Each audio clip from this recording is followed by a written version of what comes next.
Les damos la más cordial bienvenida a la conferencia sobre el Premio Nobel de Medicina y Fisiología 2021. Esta conferencia estará a cargo de la doctora Mariela Arias y el doctor Oscar Brenes. A continuación, el presidente de la Academia Nacional de Ciencias, el doctor Walter Fernández, les va a presentar a los expositores. Saludos cordiales a todas las personas que nos acompañan. La Academia Nacional de Ciencias, Costa Rica, les da la más cordial bienvenida. A la doctora Mariela Arias y al doctor Oscar Brenes, les agradecemos profundamente haber aceptado nuestra invitación para impartir la conferencia de hoy. La conferencia la presentarán en forma conjunta. Como inicia la doctora Arias, los presento en ese orden. La doctora Mariela Arias obtuvo su grado en biología, seguido de una maestría en biología con énfasis en genética y biología en la Universidad de Costa Rica. Obtuvo un doctorado en ciencias naturales en la Escuela Médica de Hannover, Alemania. La doctora Arias es docente de grado y posgrado e investigadora del Departamento de Fisiología de la Escuela de Medicina y directora del programa de maestría en ciencias biomédicas de la Universidad de Costa Rica. Actualmente trabaja en un proyecto que busca las posibles causas de la enfermedad renal crónica de causa desconocida en comunidades agrícolas en la zona de Guanacaste. Nuestro otro conferencista, el doctor Oscar Brenes, obtuvo su grado en biología, seguido de una maestría en ciencias biomédicas, con énfasis en fisiología celular en la Universidad de Costa Rica. Obtuvo una doble titulación con el doctorado en ciencias de la Universidad de Costa Rica y el doctorado en neurociencias de la Universidad de Turín, Italia. El doctor Brenes es docente de grado y posgrado, investigador y director del Departamento de Fisiología de la Escuela de Medicina de la Universidad de Costa Rica e investigador asociado y subdirector del Centro de Investigación en Neurociencias. Su área de estudio es la electrofisiología y actualmente trabaja en la caracterización funcional de canales iónicos asociados a la modulación de la excitabilidad neuronal y muscular, el efecto de toxinas animales sobre canales neuronales y los procesos moduladores de la plasticidad sináptica. Con nosotros los conferencistas, a quienes les solicitamos, por favor, iniciar su presentación. Bueno, muy buenas tardes. Muchas gracias al doctor Fernández por su presentación. A continuación vamos a proceder a presentarles sobre el Nobel de Fisiología y Medicina 2021, cuya presentación decidimos ponerle el título de Más allá de los 5 sentidos. Es un honor poder presentar el trabajo de dos biólogos. Hoy 2 biólogos presentamos el trabajo de 2 biólogos. Entonces, primero explicarles por qué más allá de los 5 sentidos. Generalmente, desde que estamos en la escuela, se habla de 5 sentidos. Esos 5 sentidos son la audición, la vista, el gusto y el olfato y el tacto. Y generalmente se nos han explicado esos 5 sentidos como nuestra forma de poder explorar o conocer el mundo que nos rodea. Pero se sabe que existen muchos más sentidos. Incluso hay una idea de que más o menos podríamos andar por 10 sentidos. Entre esos sentidos está la percepción de la temperatura, que no solamente la percepción de la temperatura externa, sino también interna, la percepción del dolor y la percepción de nuestro propio cuerpo, que le llamamos propiocepción, que es donde se encuentra, digamos, cómo sabemos si nuestro brazo está hacia el frente o si nuestro brazo está hacia arriba, sin necesidad de estarlo viendo. O sea, nosotros podemos cerrar nuestros ojos y saber a dónde está cada una de las partes de nuestro cuerpo. Eso es a lo que llamamos propiocepción. Y nos vamos a enfocar en estos 3 porque los trabajos de los ganadores del Nobel de este año pues se enfocaron en receptores que tienen que ver con estos 3 sentidos. Es importante mencionar que vamos a hablar acerca del dolor y que el dolor no tenemos que verlo como algo negativo, sino como lo que es un aviso de que algo está mal en nuestro cuerpo. Y si nosotros no tuviéramos un aviso de que algo está mal en nuestro cuerpo, posiblemente tendríamos consecuencias negativas sobre nuestra salud. Entonces, el dolor en realidad, aunque es una sensación muy desagradable, tenemos que aprender a verla como algo positivo porque es algo que nos avisa que tenemos que prestarle atención a alguna parte de nuestro organismo. Entonces, para empezar, queremos explicarles cómo es que sentimos. Entonces, todas las diferentes sensaciones, ya sea el calor, el dolor, el frío, a todo esto le vamos a llamar estímulos. ¿Ok? Estímulos es todo aquello que podemos llegar a percibir. Entonces, para que podamos percibir esos estímulos, necesitamos de un receptor. El receptor va a ser una molécula que generalmente es una proteína que puede reaccionar y generar una respuesta a nivel celular ante cada uno de estos estímulos. Entonces, generalmente los receptores son específicos para ciertos tipos de estímulos y cuando perciben ese estímulo se activan y logran activar a la célula con la que están asociados.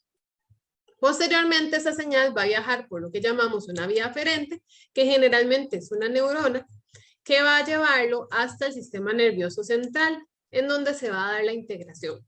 Y la integración de esos estímulos puede llegar a ser consciente o puede llegar a ser refleja.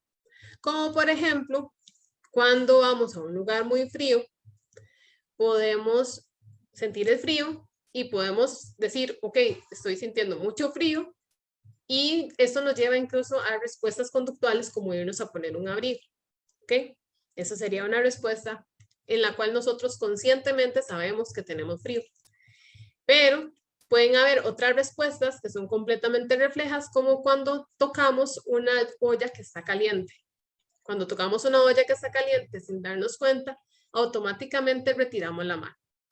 Y hasta después procesamos que es que la olla estaba caliente, pero ya nosotros habíamos retirado de previo la mano. Eso serían respuestas más reflejas. Entonces vamos a hablar ahorita sobre los descubrimientos de Julius y Patapoutian, que son los 2 protagonistas del Nobel de este año. Y vamos a estar hablando entonces muchísimo sobre los canales. Entonces primero queríamos empezar por explicar qué es un canal. Si recuerdan, todas nuestras células están rodeadas de una membrana que es una bicapa de fosfolípidos en la cual vamos a tener diferentes proteínas ancladas a ella. Una de esas proteínas son las proteínas integrales, que son las proteínas que cruzan de lado a lado de la membrana. Un tipo particular de proteína integral son los canales. Los canales son como huequitos en la membrana que tienen una compuerta de cierre y apertura. Entonces, cuando estos canales se ven estimulados por algún estímulo exterior o interior a nivel celular, pueden abrir sus compuertas. Y al abrirlas, entonces queda un huequito abierto que permite entonces el ingreso de sustancias desde el exterior hacia el interior celular o la salida de sustancias del interior al exterior. ¿Okay? Generalmente los que vamos a estar hablando hoy permiten la entrada de sustancias del exterior hacia el interior. Ahora, ¿cómo es o cuáles son las señales que pueden abrir estas puertas? Pueden ser diferentes tipos de energía, como por ejemplo la temperatura, cambios de temperatura. Pueden ser también estímulos mecánicos, como la deformación de la membrana. O pueden ser mensajeros químicos, como por ejemplo la capsaicina o el mentol. Entonces son diferentes estímulos, todos pueden llegar a la apertura de canales específicos y entonces generan la entrada de sustancias. Ahora, ¿qué tipo de sustancias son las que generalmente van a estar ingresando a estos canales de los que vamos a hablar hoy? Van a ser principalmente iones de sodio y iones de calcio, lo que llamamos cationes, que tienen cargas positivas.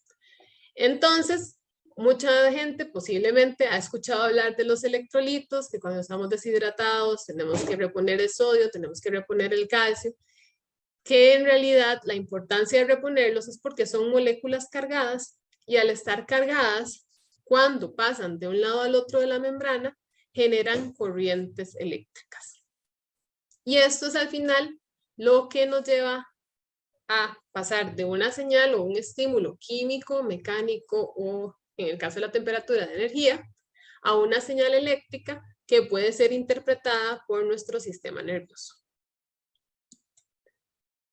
Entonces acá quería presentarles algunos de los descubrimientos más relevantes de David Julius y de Arden Patapotian, los dos ganadores del Nobel, con respecto a la percepción de la temperatura y el dolor. Como pueden observar en ambos casos, son muchísimos años de trabajo los que llevan al descubrimiento tanto del mecanismo general como de las particularidades de los canales asociados con la percepción de temperatura y dolor. En el caso de David Julius, por ejemplo, en 1997 fue el primero en describir el mecanismo de acción de los TRPV1, que son un tipo de canal que reacciona con la capsaicina, que es la sustancia picante que está en los chiles. En el 2002 descubre el mecanismo del TRPM8, que más bien es un receptor de frío y que está asociado al mentol. Por eso es que cuando comemos chile, por ejemplo, activamos el TRPV1 y no solamente sentimos una sensación como picante, sino lo que sentimos es un calor, ¿verdad? Y eventualmente, si el chile es muy picante, podemos llegar a sentir dolor. Igual con el caso del mentol. Si nosotros comemos una pastillita de menta que tiene más azúcar que mentol, vamos a sentir una sensación de frescura, una sensación de frío en la boca, pero si comemos algo que tiene una concentración de mentol muy alta, eventualmente puede llegarnos a doler.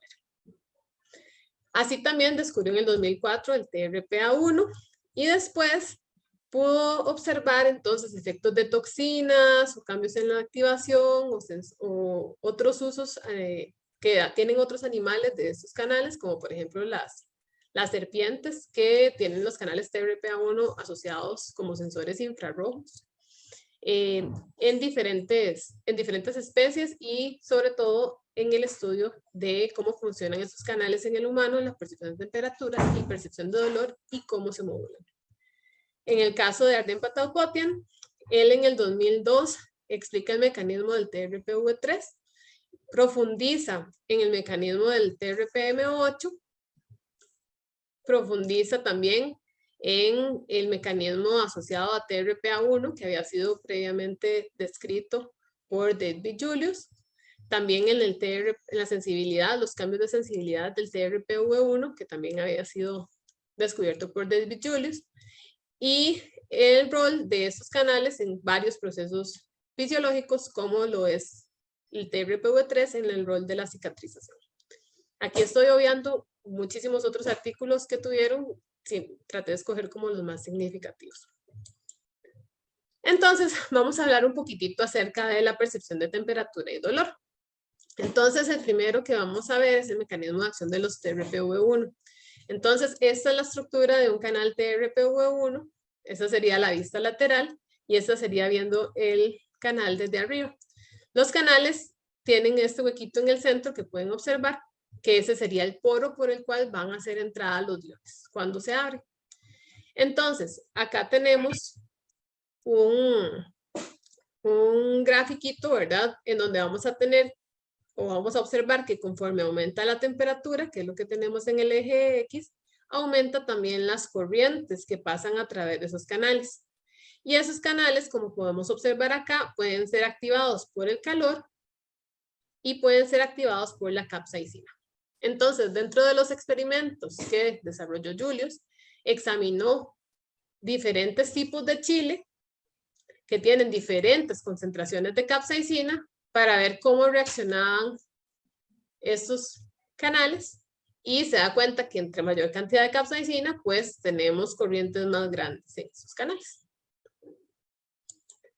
Los TRPM8 son los receptores asociados a frío que están también activos cuando hay mentol. Entonces, acá lo que podemos observar es que cuando se aplica mentol tenemos una respuesta celular, ¿verdad? Que es una corriente.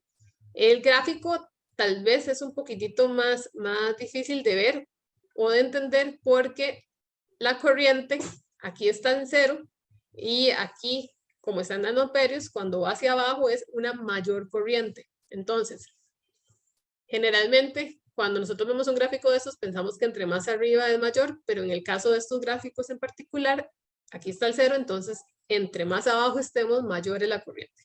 Entonces pueden ver que conforme disminuye la temperatura, la corriente es mucho mayor. Entonces acá lo que hacen es comparar la respuesta con el mentol que está en verde con la respuesta de cambios de temperatura y pueden observar que ambos pueden estimular a este canal. En general se han descubierto muchísimos tipos de TRP, aquí hay algunos. Como pueden observar, entonces vamos a tener algunos que se van a estar activando principalmente con el frío y otros que se van a estar activando principalmente con el calor. Según el tipo de TRP que se active y la fibra nerviosa a la que está asociado, podemos entonces sentir calor, podemos sentir mucho calor o incluso podemos llegar a sentir dolor, ¿ok? Si ya estamos activando receptores que están asociados a muy altas temperaturas.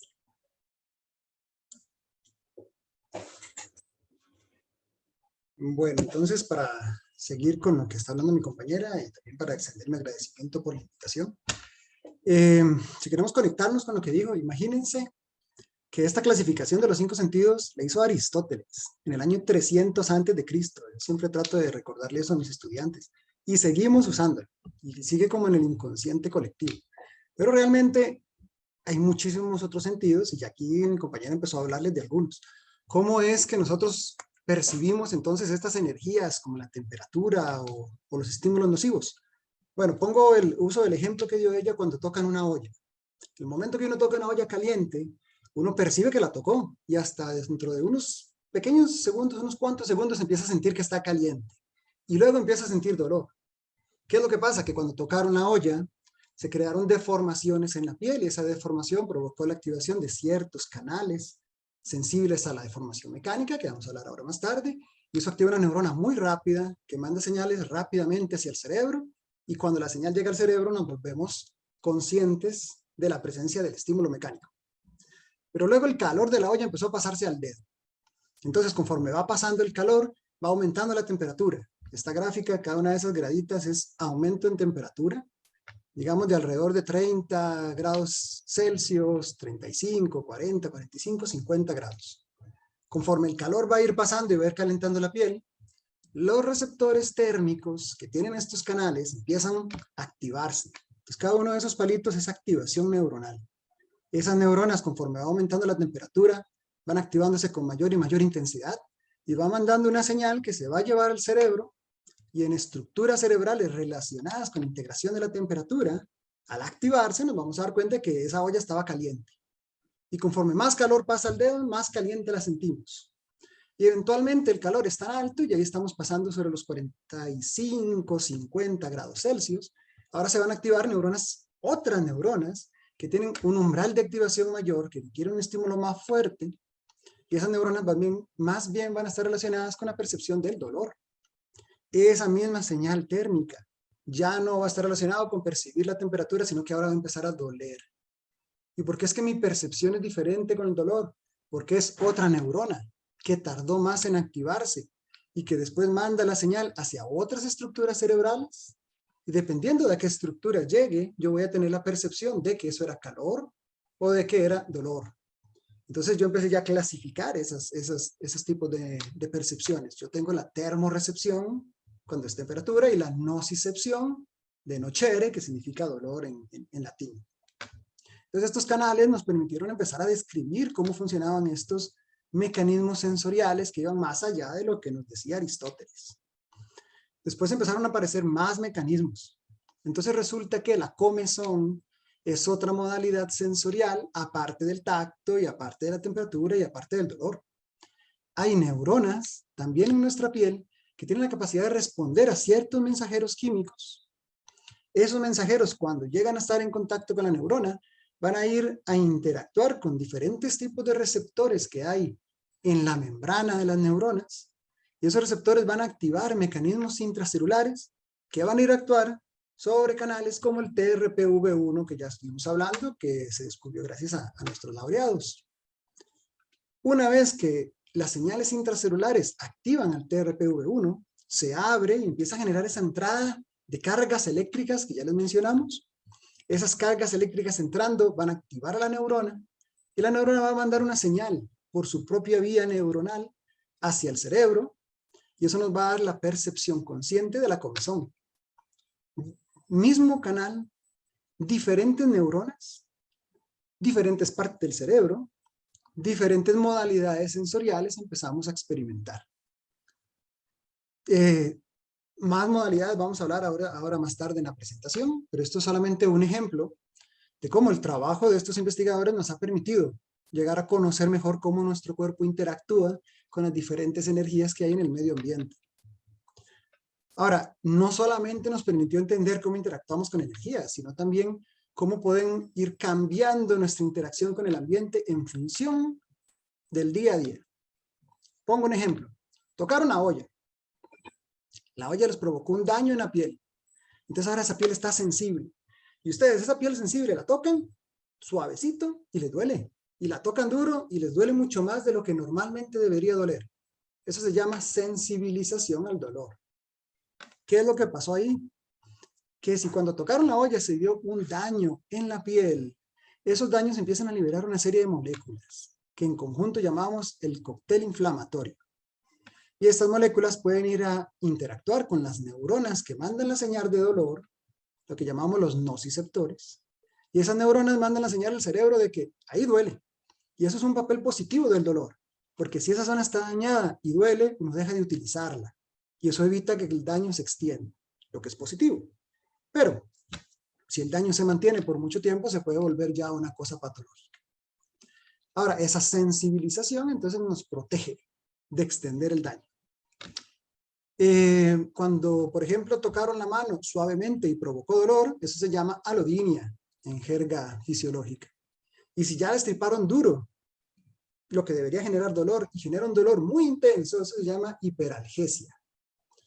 Entonces, ¿qué es lo que está pasando acá?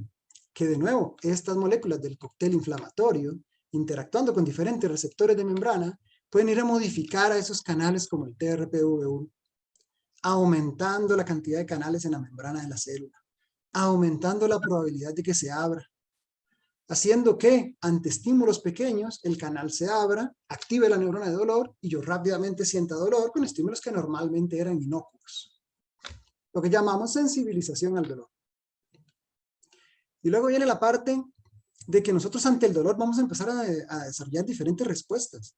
Cualquier cosa que active estas neuronas nos va a provocar que el cuerpo desarrolle respuestas autónomas, casi que preprogramadas. Puedo cambiar el ejemplo y decir que, por ejemplo, comieron chile y que ya hablamos de que el chile tiene la capsaicina, que es un vaniloide que puede activar al TRPV1 y por lo tanto me puede activar todas estas neuronas.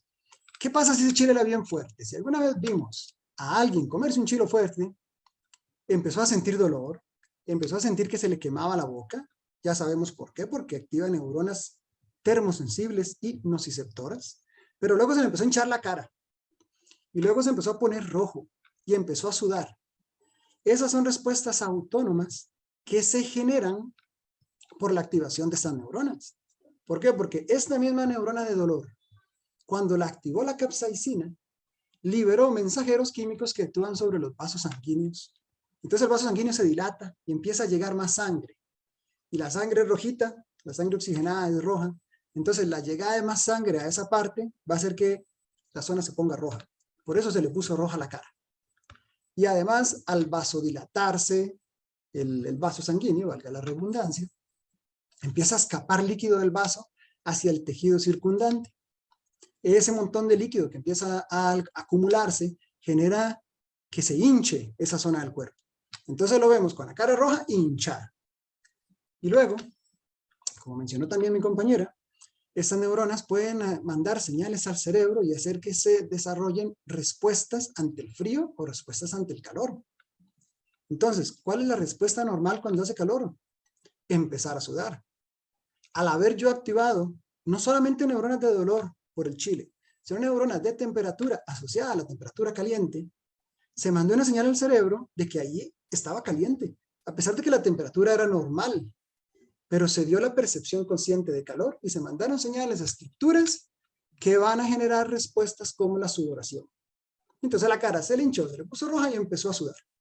Todo por activación de esos grupos neuronales. Ahora, tampoco satanizar al chile. La capsaicina induce dolor, pero se sabe que desde hace 7000 años se utiliza la capsaicina como un analgésico.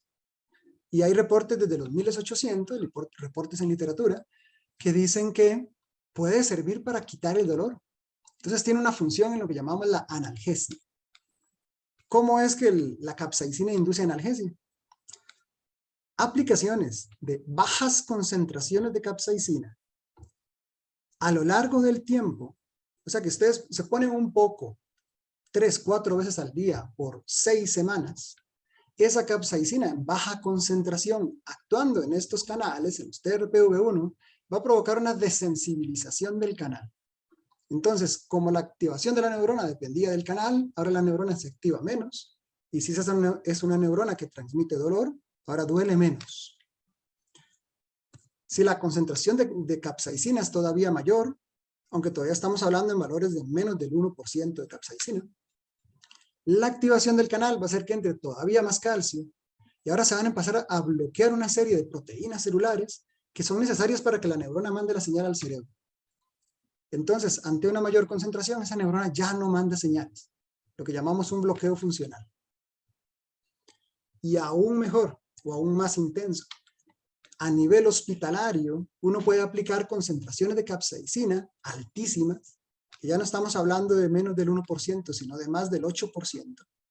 Y esas concentraciones altas en un paciente sedado, porque de lo contrario el dolor sería demasiado grande, es tanta capsaicina que se activan tantos de estos canales que la señal de calcio que está entrando a la célula es tan intensa que la neurona se muere.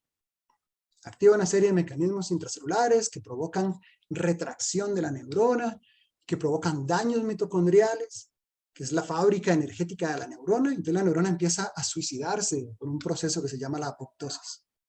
Se ha visto que en dolores crónicos, donde las neuronas transmisoras de dolor no funcionan bien y están sobreactivadas constitutivamente, la capsaicina puede inutilizarlas y hasta provocar destrucción estructural, mejorando el dolor, en el sentido de que lo quitan, ¿no?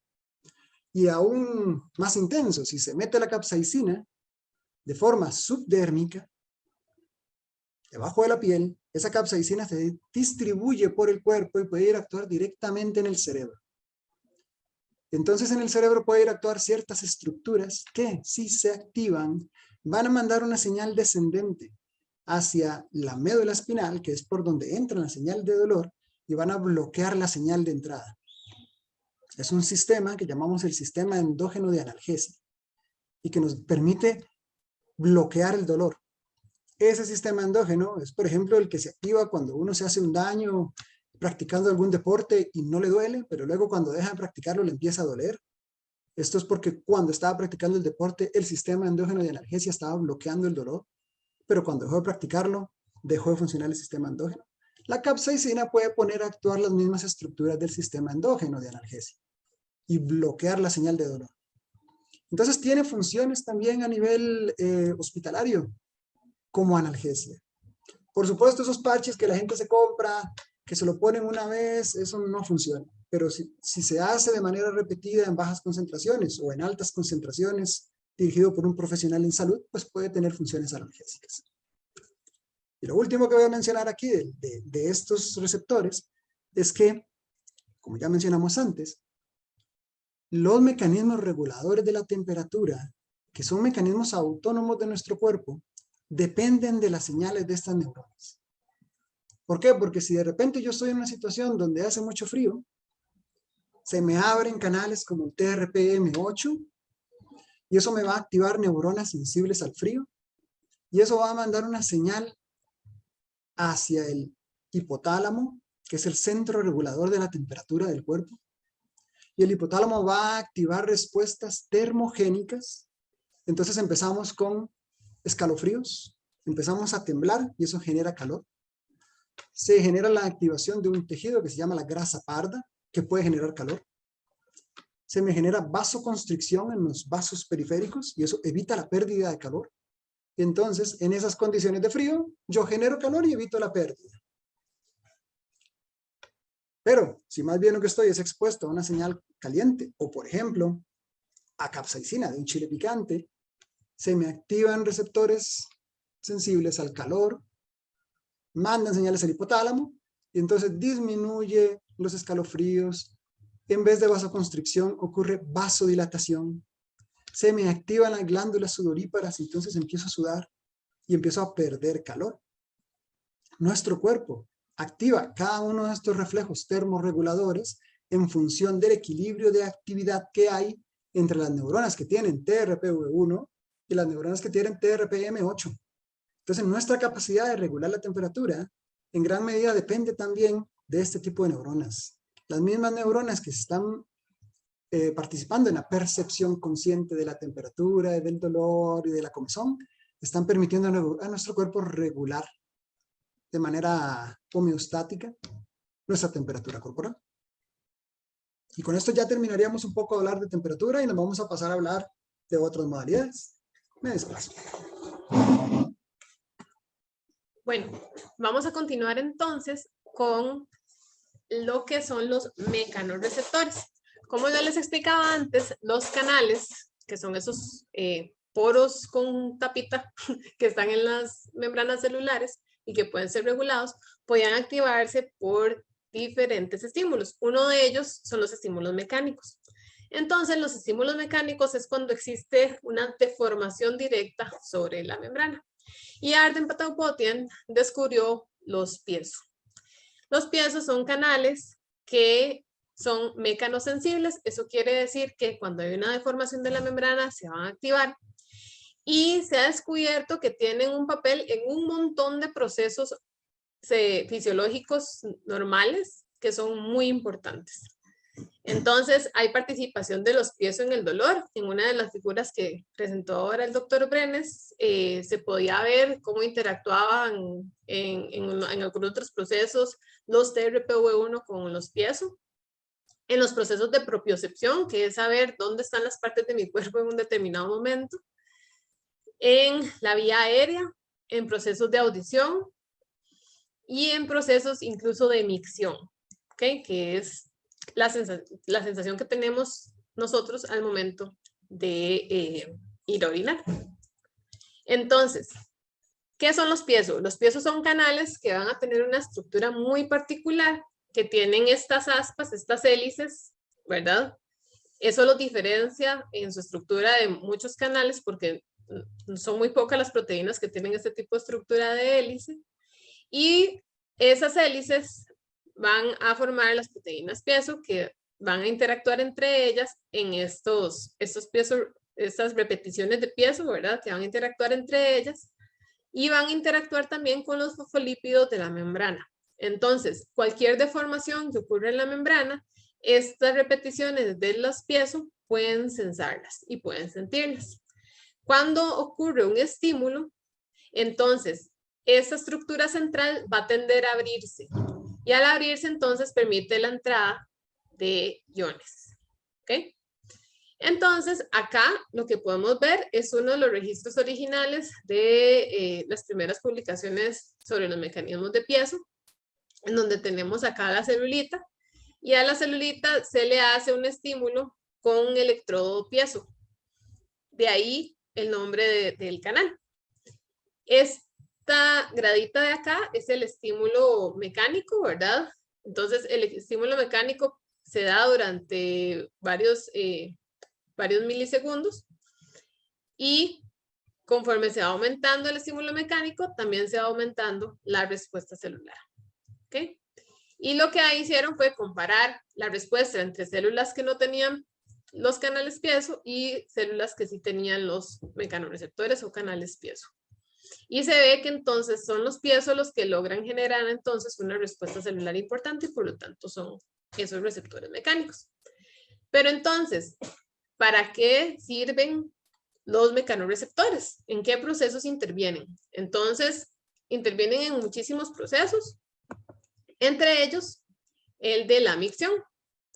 Entonces, acá lo que tenemos es un experimento que hicieron con ratones en estado salvaje o en control, ¿verdad? Normales. Y en knockout para pies, o sea que no tenían las proteínas pies funcionales. Y lo que se dan cuenta es que cuando aumenta la presión dentro de la vejiga, eso quiere decir que la vejiga se empieza a llenar de líquido, de orina, y conforme se llena de orina, se va extendiendo y va aumentando esa presión. Entonces, conforme más líquido tiene, más aumento de presión hay. Generalmente, cuando hay aumentos incluso pequeños, ya podemos tener respuestas a nivel del reflejo de micción. Ahora, en los knockout, cuando se dan los estímulos, igual, de la misma forma que se hicieron en los ratoncitos control, aunque vaya aumentando la cantidad de volumen, la presión no se ve que aumenta tanto y no hay entonces una respuesta celular que origine el reflejo de micción. Hasta que la vejiga ya está muy llena y entonces ahí, hasta ese momento, genera una respuesta. Entonces, ¿cómo es que funciona el reflejo de micción? La vejiga se empieza a llenar de líquido y eso empieza a inflar la vejiga. Entonces, conforme las paredes de esa vejiga se van inflando, entonces se van activando estos piezo y van generando entonces una despolarización. Esa señal eléctrica viaja hacia la médula y de la médula ahí va haciendo sinapsis con otras neuronas o se va uniendo y generando una respuesta en otras neuronas que controlan tanto el músculo liso de la vejiga como los esfínteres interno y externo de la vejiga. Entonces, conforme se va inflando la vejiga, esa señal de esos piezo es la que lleva esa señal y le va diciendo al sistema nervioso central, ya la vejiga está llegando a una presión alta, es momento de ir a orinar.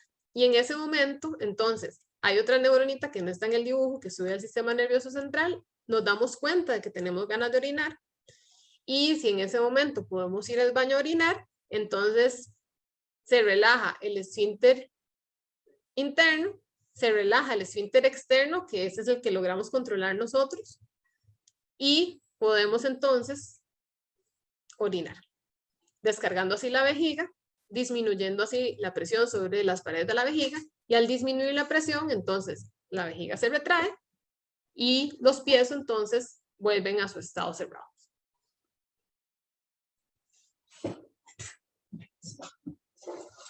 Entonces, vean qué interesante el montón de procesos fisiológicos donde están actuando los canales que descubrieron estos investigadores. Acá ya les hablamos un par de veces del tacto y de la propiocepción. Entonces, ¿cómo es posible que estos pies estén generando esa percepción consciente del cuerpo y esa percepción de tacto? Bueno, entonces ustedes tocaron una olla, la piel se deformó. Esa deformación mecánica provoca deformación en la membrana de las neuronas que tienen los pies. Y esas neuronas, una vez que se activan, van a mandar la señal a zonas específicas de la corteza que están relacionadas con integrar información de tacto. Y además hay, digamos que, especializaciones corticales donde se representan las diferentes partes del cuerpo. Entonces, si ustedes tocaron esa olla con la mano, las neuronas de la mano van a ir a una parte de la corteza donde se representa la mano. Y de esa manera, al activarse esa zona cortical, yo soy consciente de que un estímulo mecánico está actuando sobre la mano. Gracias a que se abrieron esos canales y la neurona mandó la señal al cerebro. Pero no solamente soy consciente de que algo está tocando el dedo, sino que los músculos, algunos músculos se estiraron y otros se contrayeron cuando yo moví mi mano para tocar la olla. ¿Por qué? Porque cuando hay una extensión de una articulación, hay ciertos músculos que se contraen y otros que se estiran. y hay receptores en los músculos que son neuronas con estos canales piezo, los propioceptores que mencionó la doctora Arias.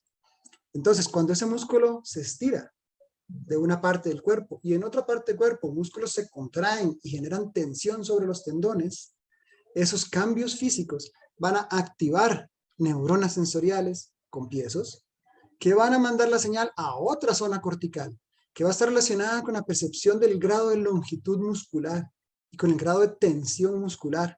Y esas partes del cerebro entonces van a estar indicando que esa extremidad está extendida o está flexionada, que yo estoy sentado o estoy de pie. Obtengo información de la localización de mi cuerpo en el espacio, de cómo se movió mi mano cuando toqué la olla y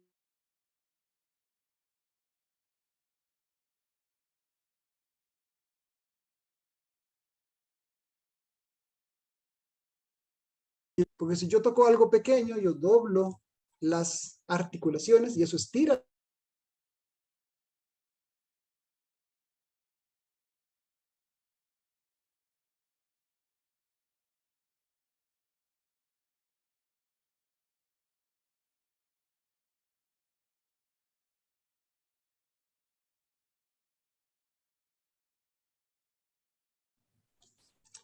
Hola compañeros, creo que se cayó por un momento el internet.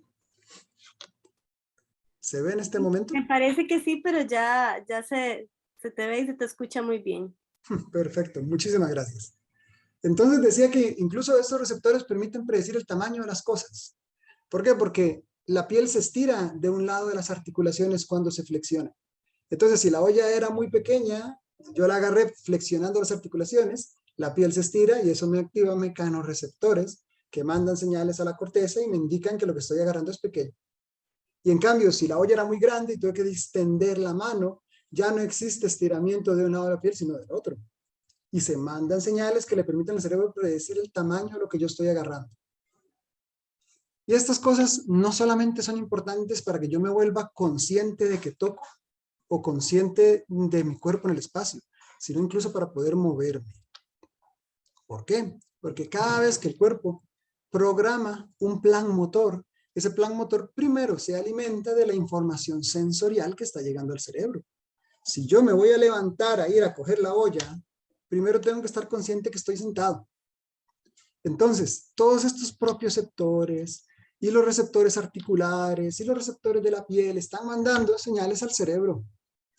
El cerebro interpreta esa información en zonas parietales de la corteza cerebral. Esas zonas parietales, las zonas más hacia el lado de atrás del cerebro, reciben la información que indica la posición del cuerpo. Esa información se va procesando, pasando entre varias cortezas y dirigiéndose hacia la zona frontal, hacia lo que llamamos la corteza prefrontal. Y ahí la información de cómo está mi cuerpo en el espacio se va a unir a la información que viene de los ojos, que va a decir qué tan lejos está la olla.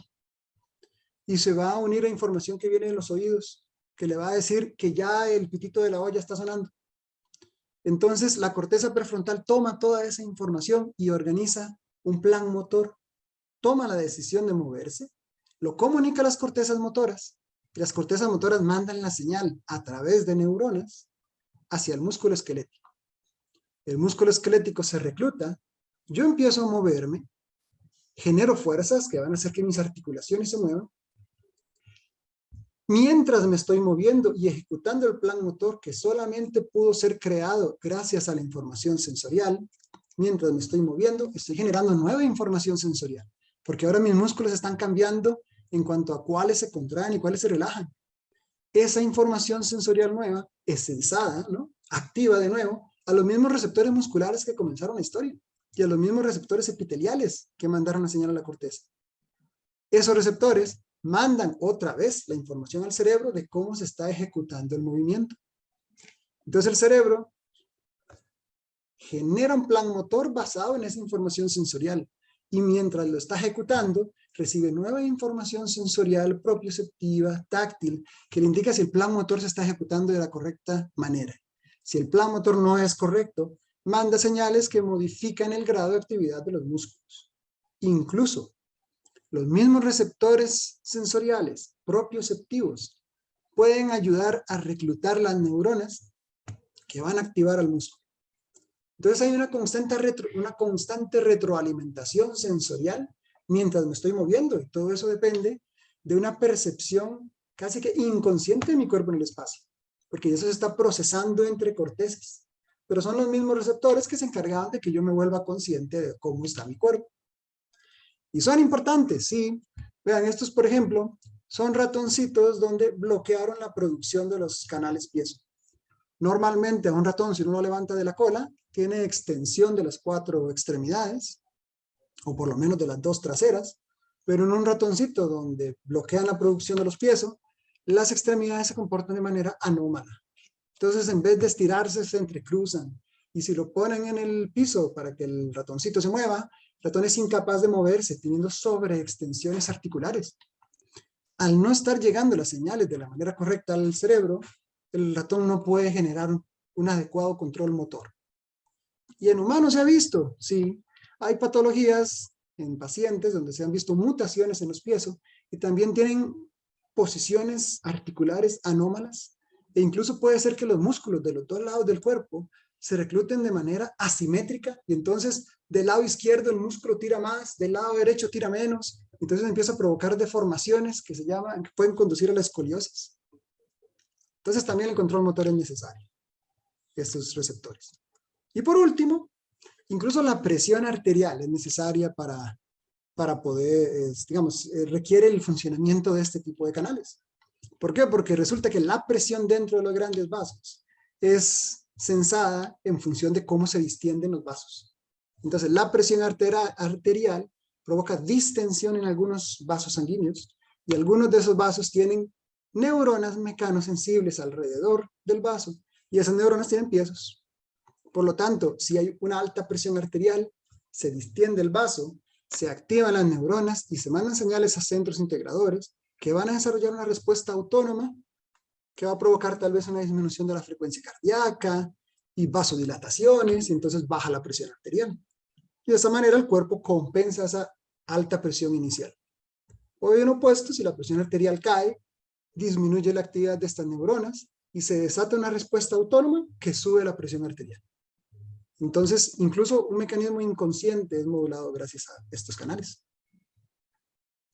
Pues bueno, entonces estos son algunos de los ejemplos que queríamos darles de la función de estos canales en el cuerpo. Y con eso abriríamos el micrófono a cualquier duda que aparezca. Muchas gracias.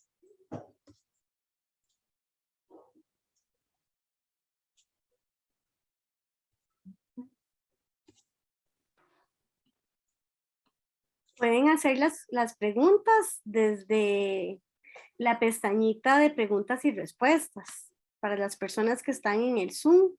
Los que están desde el Facebook Live, podríamos hacerlo en los comentarios y yo se los leo a los expositores.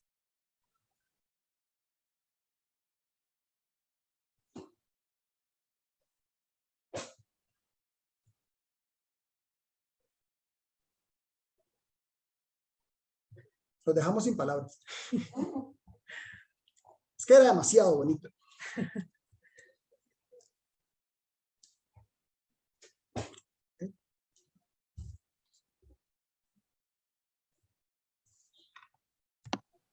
Tenemos una pregunta. El doctor José María Gutiérrez nos dice, muchas gracias por la presentación. ¿Podrían referirse a los acid sensitive receptors?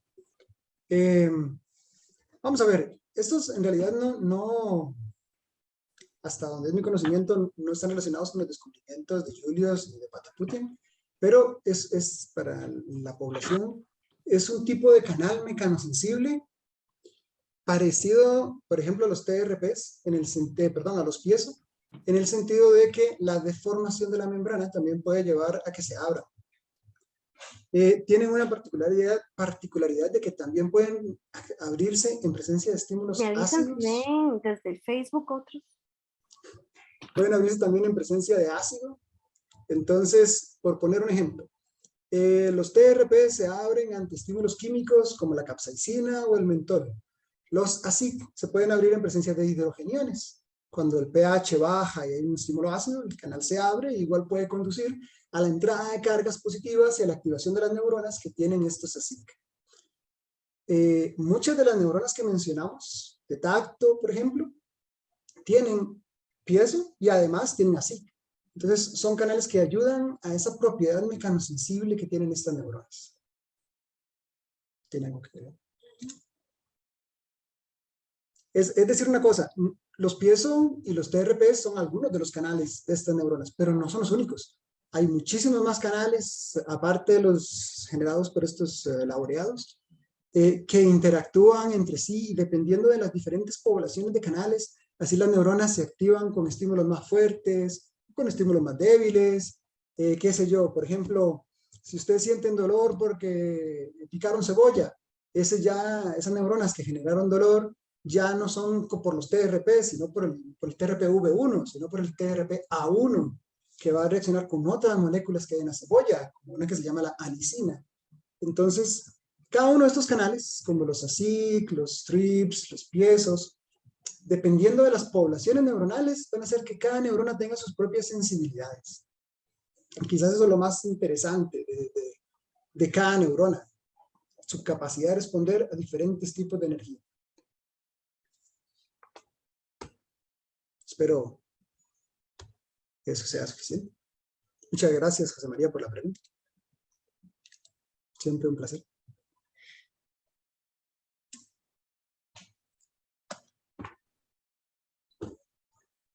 ¿Alguna otra pregunta?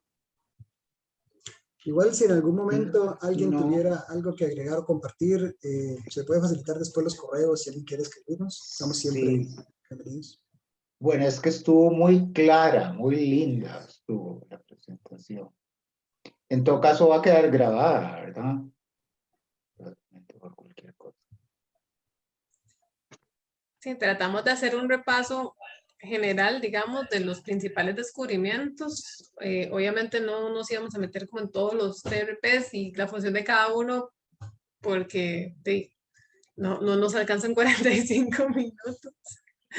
Pero sí queríamos dar como, hablar o dar la idea de esa gran cantidad de aplicaciones o de esa gran cantidad de procesos fisiológicos en los que participan los canales que descubrieron los laureados. Tenemos un par de preguntas. En términos de la estructura de la proteína del canal, ¿cómo se activan los canales mecanosensibles? Como quiera.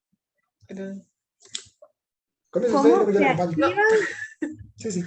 En términos de la estructura de la proteína del canal, ¿cómo se activan los canales mecanosensibles? Es que el canal mecanosensible en general va a tener dentro de las estructuras que conforman el canal, digamos, dentro de las hélices y estructuras secundarias, se pueden o van a tener interacción con la membrana celular, con los fosfolípidos de la membrana.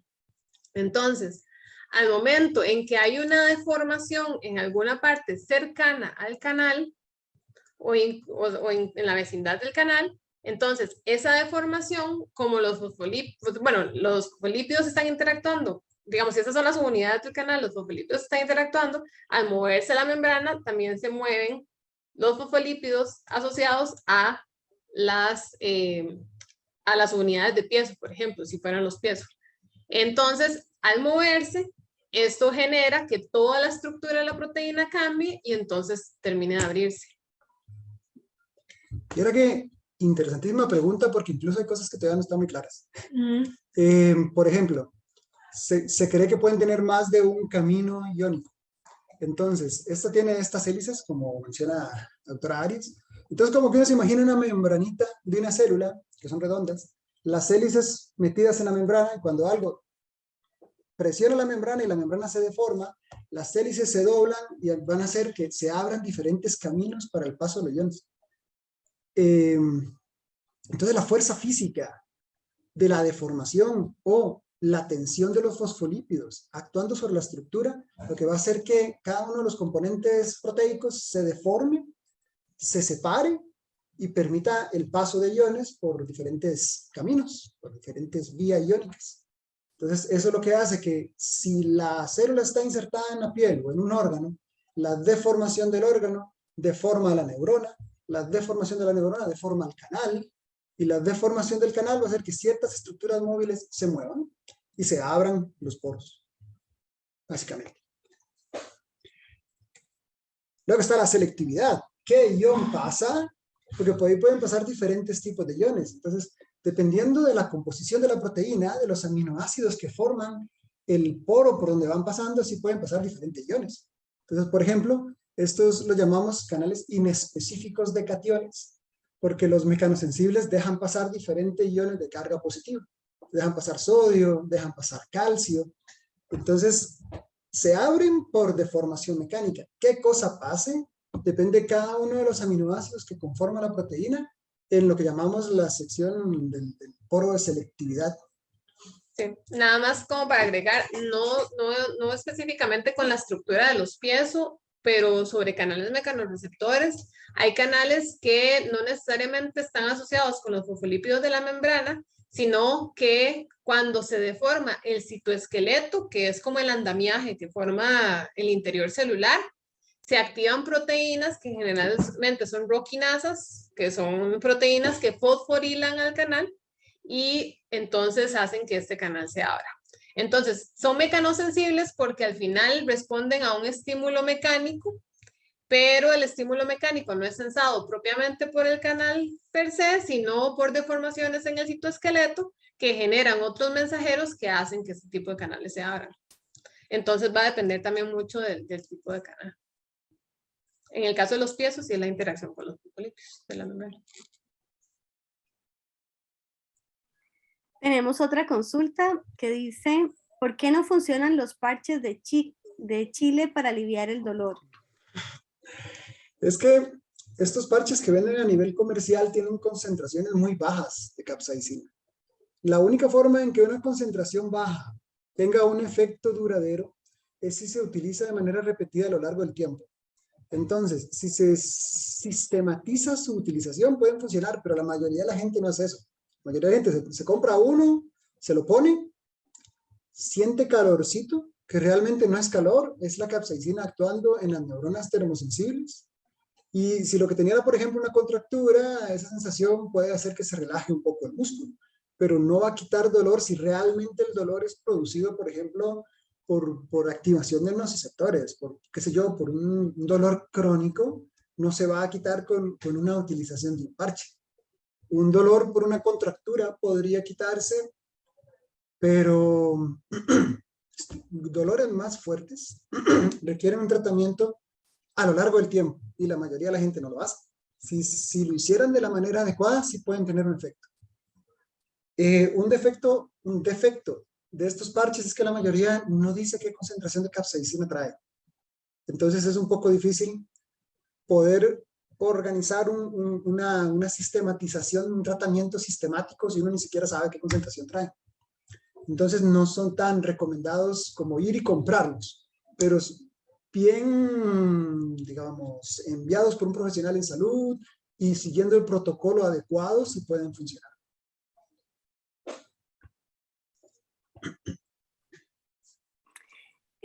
Bueno, nos pregunta el doctor Rolando, la pregunta anterior era de la doctora Odalisca Bridi. Ahora el doctor Herrero nos consulta, ¿estos receptores están localizados en todas las células o solamente en tejidos especializados? Bueno, en general, lo que logramos saber de nuestro cuerpo es en lo que hagan estudios. Entonces, no podría asegurarles si están en todas o no están en todas, pero yo diría que muy posiblemente no. Lo que sí sabemos es que sí varían los tipos, digamos, y la abundancia de los canales, por ejemplo, según el tipo de neurona, que era lo que hablaba el doctor Brenes. Entonces, si tenemos neuronas asociadas al dolor, van a tener algunos tipos de TRPs que no van a estar presentes en neuronas que solamente son de temperatura. Hay algunos que podrían compartirlas entre ambas dependiendo de la localización de estas neuronas. Entonces, no es como una regla, no podríamos decir que están más allá de lo que se ha estudiado, que son en neuronas sensibles a temperatura, en neuronas sensibles a dolor, en el caso de los piesos, que están en las neuronas asociadas a propioceptores, que están también en músculo liso, porque se ha visto que está en músculo liso bronquial, digamos, en las vías aéreas y participa de reflejos a nivel de la vía aérea, de la distensión de la vía aérea, que están en músculo liso vesical. Entonces, sí, no podríamos decirle específicamente como en todos los tejidos que estén o no, sino como en los que hemos leído hasta el momento que sí están presentes. No sé si... Hay muchas que no los tienen, que sí se sabe que no. Hay muchos tipos de neuronas, por ejemplo, interneuronas del sistema nervioso que no tienen ninguno de ellos. Esos, TRPs, de las que sí los tienen, que ya mencionó la doctora Arias, también está en el cartílago, hay células que tienen los pies. Los queratinocitos. Los queratinocitos. Los queratinocitos de la piel también tienen los TRPs. Está en eritrocitos, en la sangre. Los TRPs, pues sí, los queratinocitos y las neuronas. Pero sí hay muchos grupos celulares que no tienen ese tipo de canales. Generalmente están presentes en células que tienen una función de respuesta a tensión, de respuesta a deformación, de respuesta a temperatura. Células que su función no está relacionada con esto, tendencialmente no tienen estos canales. ¿Y el tubo digestivo nos consulta? ¿Músculo liso o tubo digestivo? Esa es una buena pregunta. No sabría decirle. Sí, honestamente no lo he visto. Y no podemos asegurar que no esté porque probablemente puede ser que no lo hayan terminado de estudiar. Entonces... Sí, pero propiamente en el músculo no sabría decirle si tiene. Neuronas del tracto gastrointestinal, probablemente sí. Porque incluso muchas de las sensaciones de dolor cuando el tracto gastrointestinal se distiende mucho, son sensadas por neuronas sensoriales en el tracto que tienen piezos, por ejemplo. Pero son neuronas del tracto. Músculo liso del tracto no sabría decir. Pero es una buena pregunta. Bueno, entonces con esto damos por concluida la conferencia de hoy. Yo no sé si ustedes quieren dar algunas últimas palabras para despedir la conferencia. Muchísimas gracias de parte de la Academia Nacional de Ciencias a todos los que nos acompañaron hoy y les dejo el micrófono a ustedes, los expositores. De nuestra parte, muchísimas gracias a la Academia Nacional de Ciencias por la invitación. Esperamos que haber contribuido un poquitito a que conocieran el trabajo de los laureados de este año de Nobel de Fisiología y Medicina, que como pueden ver, esos descubrimientos son claves en un montón de procesos y en cómo percibimos el mundo. Y entonces, de mi parte, eso sería. Pues de mi parte también agradecerles mucho por la invitación, por invitarnos a participar. Realmente a mí me encanta participar de estas actividades de transmisión al público en general. Ya con que se vayan con la idea de que no hay 5 mecanismos sensoriales, sino que hay un montón, que nuestro cuerpo tiene la capacidad de interactuar con energías físicas, con energías químicas, incluso con impulsos electromagnéticos, pero de eso no hablamos hoy. Ya con eso yo estoy contentísimo. Y bueno, pues un poco a nosotros lo que nos gusta es transmitir todo este mundo fisiológico que es pues, realmente apasionante. Entonces, muchísimas gracias por la invitación. Eso sería.